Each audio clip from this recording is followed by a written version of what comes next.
Honorable Member Shri Amol Kholeji. धन्यवाद अध्यक्ष महोदय, आपने मुझे बोलने का अवसर दिया। माननीय राष्ट्रपति जी ने अपने अभिभाषण में सरकार की कई सारी उपलब्धियों का उल्लेख किया और मैं उन उपलब्धियों के लिए सरकार का अभिनंदन करना चाहूँगा जिनका लाभ अंतिम पंक्ति में खड़े अंतिम व्यक्ति तक पहुँचा हो।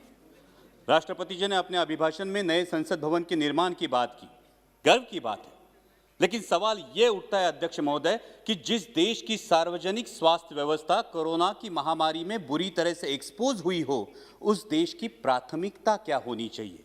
नया संसद भवन या हर जिले में हर संसदीय चुनाव क्षेत्र में एक सुसज्ज अत्याधुनिक सार्वजनिक अस्पताल? देश की प्राथमिकता को नजर रखते हुए सिर्फ 22 एम्स से कुछ नहीं होगा। देश की प्राथमिकता को नजर रखते हुए पहले अस्पताल और फिर संसद भवन, इस पर आत्मचिंतन हो, ये मेरी गुजारिश है। Please silence, silence, please, please. Bidur जी। और वैसे भी इस संसद भवन की मांग किसी ने नहीं की है, लेकिन हर सांसद मेरे इस बात से सहमत होगा कि हर संसदीय चुनाव क्षेत्र में एमपी लैड फंड के तहत होने वाले विकास कामों की मांग जरूर हो रही है। इसलिए मेरी दरख्वास्त है कि इस एमपी लैड फंड को अविलंब पूर्ववत किया जाए। इसमें अभिभाषण में केंद्र और राज्य के सरकारों के बीच कोऑर्डिनेशन की भी बात की गई। माननीय minister of finance state Anurag ji यहां उपस्थित है। मैं आपका ध्यान आकर्षित करना चाहूंगा कि महाराष्ट्र की सरकार को जीएसटी की 25,000 करोड़ की राशि प्रदान होना बाकी है, उस पर अविलंब विचार किया जाए। राष्ट्रपति जी ने अपने अभिभाषण में युवाओं के रोजगार की बात की। इस सरकार ने सपना दिखाया था कि सालाना 2 करोड़ युवाओं को रोजगार मिलेगा। अजी मिलना तो छोड़िए, जो हाथ में था वो भी चला गया। आज 1000 नौकरियों के लिए लाख युवा अप्लाई करते हैं और 4th क्लास की नौकरी के लिए ग्रेजुएट्स और पोस्ट ग्रेजुएट्स कतार में खड़े आते हैं। पहले नीम और अब नेशनल अप्रेंटिस जैसे प्रोग्राम, ये जो नीतियां हैं, ये देश के युवा वर्ग के लिए शोषण व्यवस्था साबित हो रहे हैं, क्योंकि पहले नौकरी लग जाती है, फिर माँ बाप शादी कर देते हैं और 2 साल में कंपनी ब्रेक दे देती है ताकि उसको परमानेंट ना करना पड़े और युवा के भविष्य में अंधेरा छा जाता है। इसलिए इन युवाओं के आक्रोश को समझे और इन नीतियों पर पुनर्विचार हो। इस अभिभाषण में और एक बहुत अच्छी बात की गई, वो है आत्मनिर्भर भारत की। जब हम सबने सुना था कि देश को बिकने नहीं देंगे तो हर किसी को गर्व महसूस हुआ था, लेकिन शायद उसके बाद OLX का विज्ञापन कुछ ज्यादा प्रभावशाली साबित हुआ और वो नीतियों में भी दिखने लगा। बेच डाल, BPCL बेच डाल, BSNL बेच डाल, एयरपोर्ट्स बेच डाल, सीपोर्ट्स बेच डाल। अब डर लगने लगा है कि यह आत्मनिर्भर भारत की बात हो रही है या फिर चुनिंदा पूंजीपति निर्भर भारत की।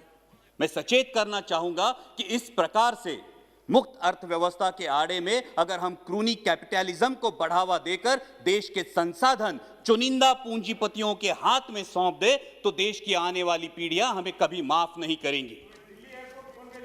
इसमें राष्ट्रपति जी के अभिभाषण में किसानों की योजनाओं की बात की गई, लेकिन आज जो हमारे अन्नदाता, हमारे किसान भाई दिल्ली की सरहदों पर आंदोलन कर रहे हैं, जिसमें 200 से भारतीय, मैं भारतीय कहूंगा, 200 से भारतीय शहीद हुए, उनके प्रति कोई संवेदना इस अभिभाषण में नहीं दिखाई दी। यह आश्चर्यजनक है। गणतंत्र दिवस पर जो घटना घटी उसकी आलोचना अभिभाषण में हुई। हिंसा का कोई समर्थन नहीं हो सकता, ना ही होना चाहिए, लेकिन उसके उपलक्ष्य में, sir please let me continue, हिंसा का कोई समर्थन नहीं हो सकता, ना ही होना चाहिए, लेकिन उसके उपलक्ष्य में इस किसान आंदोलन को बदनाम करने की जो साजिश रची गई वो निंदनीय है। पहले बताया गया कि सिर्फ पंजाब के किसान हैं, फिर बताया गया कि ये तो आड़तीय है, फिर बताया गया कि ये खालिस्तानी है। Please sit down. Bidur ji, honourable member Bidur ji, बैठिए। Bidur ji please take your seat. Bidur ji, honorable member, please take your seat. So please bring house in order. Why you are angry?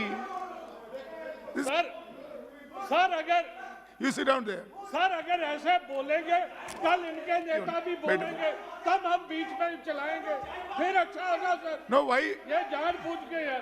Whenever you, Bidur ji, whenever you will speak, at that time, that time you can tell everything. Why you are stand up every time? Thank you sir. Please. Sir, गणतंत्र दिवस में जो घटना घटी उसकी आलोचना अभिभाषण में हुई। हिंसा का कोई समर्थन नहीं हो सकता, ना ही करना चाहिए, लेकिन उसके उपलक्ष्य में इस किसान आंदोलन को बदनाम करने की जिस तरह से साजिश रची गई वो निंदनीय है। पहले बताया गया ये तो सिर्फ पंजाब के किसान है, फिर बोला गया कि ये तो आड़ती है, फिर बोला गया ये खालिस्तानी है, और फिर तथाकथित आईटी सेल ने और मीडिया के कुछ नुमाइंदों ने उन्हें देशद्रोही करार दे दिया। मैं पूछना चाहूंगा कि सर, जो बाप अपने 18 साल के नौजवान बेटे को बोलता है उठ तुझे फौज में भर्ती होना है, तूने बेल्ट की नौकरी करनी है, जो मां अपने बेटे को बॉर्डर भेजते हुए बोलती है कि अगर दुश्मन ने देश पे गोली चलाई तो तूने अपना सीना आगे कर देना है, तो वो देशद्रोही कैसे दिए जाते हैं? सर, आज बेटा सियाचिन में -डिग्री सेल्सियस में देश की रक्षा कर रहा है और उसका 70 साल का बूढ़ा बाप दिल्ली की सरहदों पर अपने हक के लिए कड़ाके की सर्दी में आंदोलन कर रहा है, तो किस मुंह से बोलेंगे जय जवान जय किसान? और सर, आज तो देश को 2 नए शब्द मिले हैं, उसमें से एक है आंदोलन जीवी। मैं शुक्रगुजार हूं इस शब्द के लिए, कारण महाराष्ट्रातले भाजपचे नेते सतत उठसूट आंदोलन करत होते, त्यांना काय म्हणायचं ते आम्हाला या शब्दामुळे कळलं।